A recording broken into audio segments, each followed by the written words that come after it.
What if building a business was as easy as answering questions? I'm serious. No marketing experience, no AI experience, no funnels, no websites, no wondering what to do next. Just a guided process that helps turn your experience, passion, and purpose into a business that is uniquely yours. There's no other business that is going to even show up similar to yours. I created the Co-Creation Engine because I was tired of spending thousands of dollars in years trying to learn all of these other things that were not even something I wanted to learn. I just wanted to help people. So I built a system that guides you step by step. You don't need to know anything. You don't need to know what comes next. You don't need to know if you're doing anything right. You just answer the questions from your heart, and the whole system builds your business around you. Right now, I'm stress testing the entire experience publicly and documenting the entire process. So what you're about to watch is one of the actual questions from inside the process. I really hope you enjoy. So when your ideal client does take action, what tends to motivate them the most? Well, if they're like me, it is the desire to live doing something that you love, something that lights you up, something that makes you grow and expand and help other people.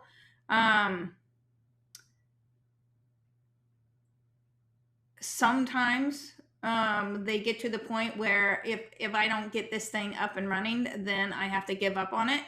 But I've been there. I'm kind of there. I'm never going to give up, but sometimes there's, when the cost has been so much, it almost becomes a do or die. I have to do this. I have to make it work. And sometimes it's just resolve. Sometimes you hit a wall and you have to get pissed off and you have to say, I'm going to freaking do this thing.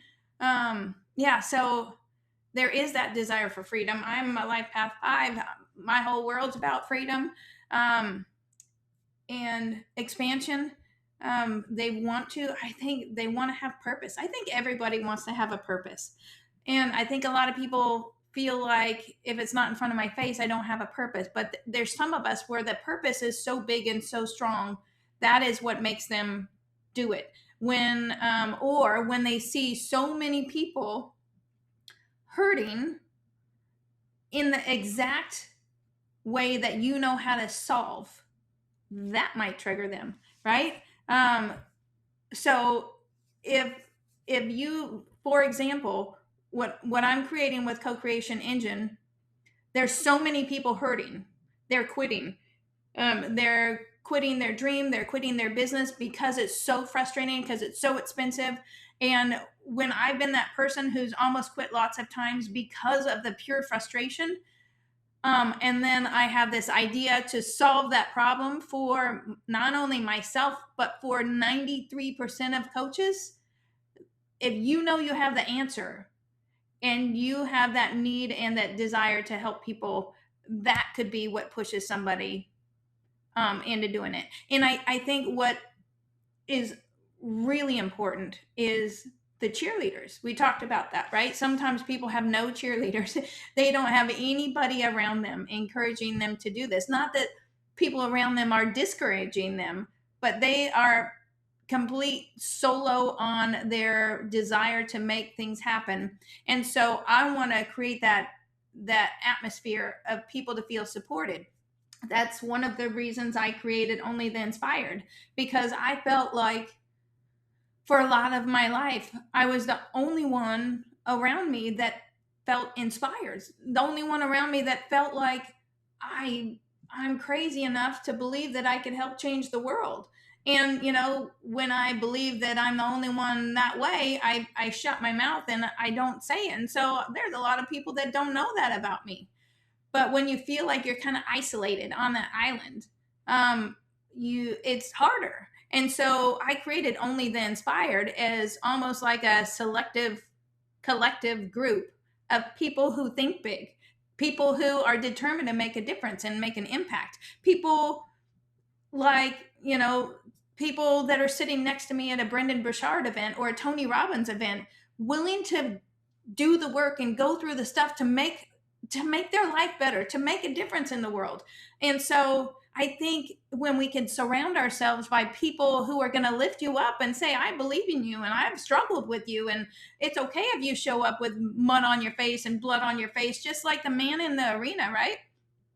So that quote makes me very emotional, because the man in the arena is about the person in there getting bloodied and bruised and messed up, because they're in there willing to make a difference, and they're in there doing the things. And then you have all these people in the stands that are poking at them. Why didn't you do it this way? Why didn't you do it this way? They're in the arena making the difference. They're the ones that are willing to get mud on their face and willing to lose and start all over and try all over. And just like Marianne Williamson, that is another huge quote for me. Who are you to shine your light? Who are you not to, right? When you shine your light, you give other people permission to. So I want to create that space that helps them to be surrounded by people who are going to love and support them, even when it's ugly. And so that is a big part of my mission. And I think that's a big part of helping that ideal client, is to get the support and be surrounded by people who get them, who understand them, who want to help them and not laugh at them, not pick at them, and, want to help them grow. And it's okay. So I know that's lots of different things, lots of different things. Not one clear answer to that question. That is who I am. I got lots of channels open, but there are lots of different perspectives, lots of different things that make the difference in what's going to make somebody grow and actually do the thing.